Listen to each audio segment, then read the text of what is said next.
উপদেষ্টা আসিফ মাহমুদের বাবার ঠিকাদারির লাইসেন্স নিয়ে সামাজিক মাধ্যমে আলোচনার ঝড় বইছে। এই প্রসঙ্গে এবার মুখ খুলেছেন স্থানীয় সরকার, পল্লী উন্নয়ন ও সমবায় মন্ত্রণালয়ের উপদেষ্টা আসিফ মাহমুদ।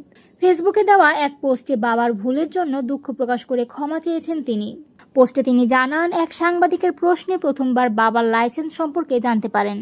পরে নিশ্চিত হন তার বাবা একজন প্রধান শিক্ষক, একজন স্থানীয় ঠিকাদারের অনুরোধে জেলা পর্যায়ে একটি ঠিকাদারি লাইসেন্স করেছিলেন। আসিফ মাহমুদ বলেন, যদিও যে কোনো নাগরিক ব্যবসার জন্য লাইসেন্স করতে পারেন, তবে তার বাবার এই উদ্যোগ কনফ্লিক্ট অফ ইন্টারেস্ট, কারণ তিনি নিজে ওই মন্ত্রণালয়ের দায়িত্বে আছেন। বিষয়টি বুঝিয়ে বলার পরই বাবার আবেদনের ভিত্তিতে লাইসেন্সটি বাতিল করা হয়।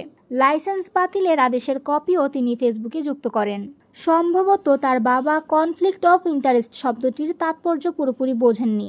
ঘটনার সূত্রপাত সামাজিক জুলকারনাইন সায়েরের এক ফেসবুক পোস্ট থেকে। সেখানে ঠিকাদারি তালিকাভুক্তির প্রমাণ সহ বিস্তারিত তথ্য প্রকাশ করেন তিনি।